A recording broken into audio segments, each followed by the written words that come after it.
ತಕ್ಷಣಕ್ಕೆ ಏನಾಗಬೇಕು ಕುಡಿಯೋ ನೀರು ಅದ್ರ ಬಗ್ಗೆ ಚರ್ಚೆ ಮಾಡಿದ್ದೀವಿ.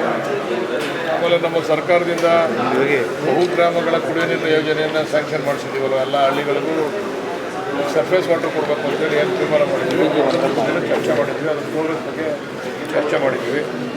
ಮತ್ತು ಏನು ನಮ್ಮ ತಾಲೂಕಲ್ಲಿ ನಮ್ಮ ಜಿಲ್ಲೆಯಲ್ಲಿ 2 ತಾಲೂಕುಗಳನ್ನ ಬರ ಅಂತ ಘೋಷಣೆ ಮಾಡಿದ್ದಾರೆ, ಮಾಗಡಿ ಮತ್ತು ರಾಮನಗರ. ಅಲ್ಲಿ ರೈತರುಗಳಿಗೆ ನಾವು ಪರ್ ಎಕರ್ಗೆ ಎಷ್ಟು ಹಣನ ಕೊಡಬೇಕು ಸರ್ಕಾರದ ವತಿಯಿಂದ ಅಂತಕ್ಕಂಥದ್ದು ಕೂಡ ಚರ್ಚೆ ಆಗಿದೆ.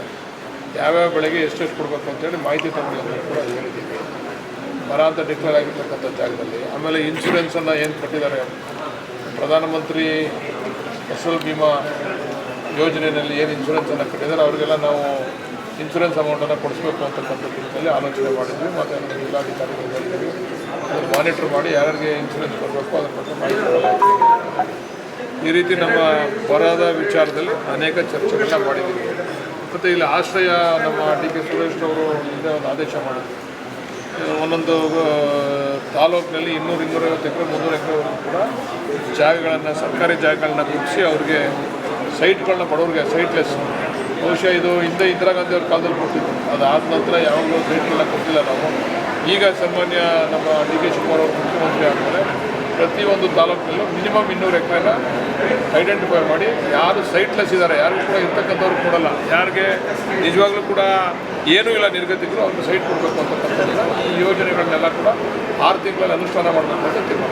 ಸರ್, 2 ತಾಲೂಕುಗಳಿಗೆ ಬರ ಘೋಷಣೆ ಆಗಿದೆ ಸರ್, ಅಂದರೆ ಎಷ್ಟು ಪ್ರಮಾಣದಲ್ಲಿ ಆಗಬೇಕಾಗಿತ್ತು ಸರ್, ಎಷ್ಟಾಗಿದೆ ಸರ್? ಬಿತ್ತನೆ ಏನಾದ್ರು ಆಗಿದೆ ಸರ್? ಎಷ್ಟು ಪ್ರಮಾಣದಲ್ಲಿ ಆಗಿದೆ ಸರ್?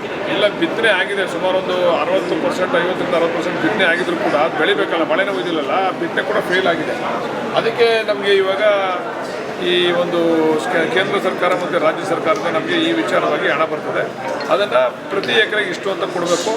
ಅದಕ್ಕೆ ನಾವು ಭತ್ತ ಹಾಕ್ತಕ್ಕಂಥವ್ರಿಗೆ ಅಥವಾ ರಾಗಿ ಹಾಕಿರ್ತಕ್ಕಂಥವ್ರಿಗೆ ಅಥವಾ ಬೇರೆ ತೊಗರಿ ಹಾಕಿರ್ತಕ್ಕಂಥವ್ರಿಗೆ ಬೇರೆ ಬೇರೆ ಬೆಳೆಗಳಿಗೆ ಬೇರೆ ಬೇರೆ ರೀತಿಯಲ್ಲಿ ದರ ನಿಗದಿ ಮಾಡಿದ್ದಾರೆ. ಅದರ ಪ್ರಕಾರ ಎಲ್ಲ ಹಣ ಬಿಡುಗಡೆ ಮಾಡಲಿಕ್ಕೆ ಕ್ರಮ ತಗೊಂಡಿದ್ದು ಜಿಲ್ಲಾಧಿಕಾರಿ. ಇನ್ನೆರಡು ತಾಲೂಕುಗಳ ಪರಿಸ್ಥಿತಿ ಹೇಗೆ ಸರ್? ಅವು ಘೋಷಣೆ ಆಗಿಲ್ಲ, ಅವು ಹೇಗೆ ಸರ್? ಅಲ್ಲ, ಅದು ಇನ್ನೂ ಕೂಡ ಮಾನದಂಡ ಹೊರಗಡೆ ಬರಲ್ಲ. ಇದನ್ನು ಘೋಷಣೆ ಮಾಡ್ಬೇಕಾದ್ರೆ ಏನೋ ಒಂದು ಮಾನದಂಡ ಇದೆ ಕೇಂದ್ರ ಸರ್ಕಾರ ಮತ್ತು ರಾಜ್ಯ ಸರ್ಕಾರದಲ್ಲಿ. ಯಾವ್ಯಾವ ಟೈಮಲ್ಲಿ ಎಷ್ಟೆಷ್ಟು ಮಳೆ ಆಗಿದೆ ಅಂತಕ್ಕಂಥ ಮಾನದಂಡವನ್ನು ಇಟ್ಕೊಂಡು ಮಾಡಬೇಕು. ಆ ಮಾನದಂಡದ ಅಡಿನಲ್ಲಿ ಇನ್ನೂ ಕೂಡ ಕನಕಪುರ, ಚನ್ನಪಟ್ಟಣ ಅದು ಬರ್ಬೋದು ಮುಂದಿನ ದಿವಸಗಳಲ್ಲಿ. ಬಟ್ ಈಗ ಮೊದಲನೇ ಹಂತದಲ್ಲಿ ನಮ್ಮದು 2 ತಾಲೂಕುಗಳು ಬಂದಿವೆ. ಆರೋಳಿ ಇನ್ನೂ ಕೂಡ ಬಂದಿಲ್ಲ. ಅದರಲ್ಲಿ 3 ತಾಲೂಕುಗಳು ಬರಬೇಕು. ಇವು 2 ತಾಲೂಕುಗಳು ಡಿಕ್ಲೇರ್ ಆಗಿದೆ.